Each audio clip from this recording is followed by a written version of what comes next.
Someone you love is going to die. You already know this. And when it happens, you will probably do a series of things that feel completely natural. You will gather with other people. You will say words over a body. You will bury something in the ground. But here is what nobody tells you. Every single one of those things is ancient, far older than religion, far older than language as we know it. The real story of what your ancestors did when death arrived is stranger than anything you have been told. The real answer starts in a cave in Iraq. In 1960, archaeologist Ralph Selecki was excavating a Neanderthal burial site in Shanidar Cave when he found something that changed everything. Around the bones of a Neanderthal who had died roughly 60,000 years ago, there were traces of pollen. Not random pollen blown in by the wind, clustered pollen. The kind left behind by flowers deliberately placed on a body. Grape hyacinth, bachelor's button, groundsel. Someone, 60,000 years ago, had laid flowers on the dead. A being we once called primitive had stood over a body and done something that can only be described as mourning. That discovery cracked open a question scientists are still arguing about today. When did death become something humans felt, rather than simply survived? The answer is far earlier than anyone expected. Paleoanthropologist Lee Berger and his team discovered in 2015 that Homo naledi, a small-brained ancient human relative, appeared to have deliberately deposited their dead in a remote cave chamber in South Africa.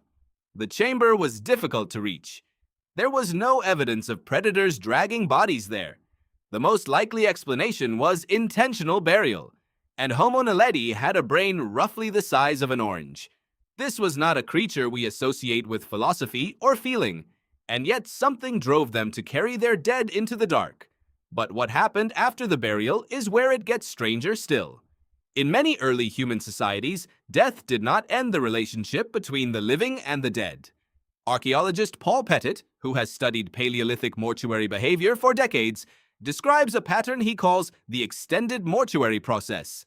The dead were not buried and forgotten, they were returned to, revisited.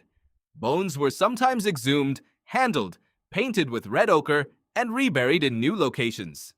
Your ancestors did not experience death as a wall. They experienced it as a doorway, and they kept standing at that doorway for a very long time.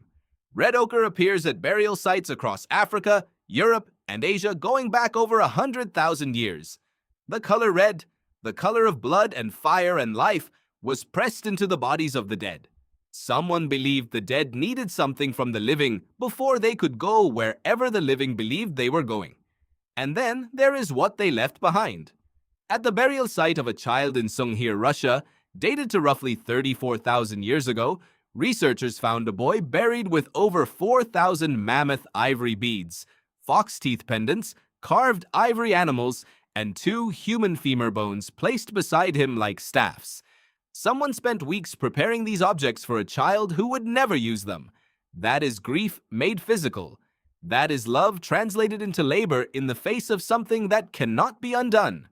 Psychologist George Bonanno at Columbia University has spent decades studying how humans actually grieve. Most people, he found, do not move through neat stages.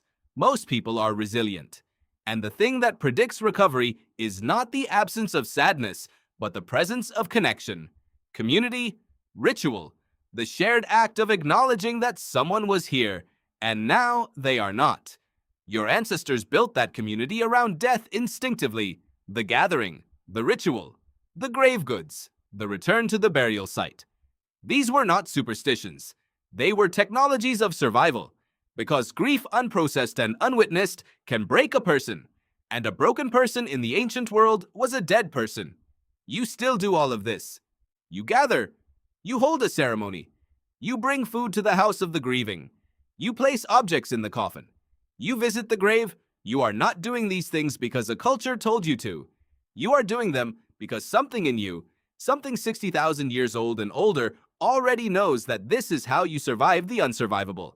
The flowers on the Neanderthal's grave were not primitive. They were the beginning of the most human thing we have ever done. The decision, made in the face of permanent loss, to mark the moment. To say this person was real. To say this loss is real.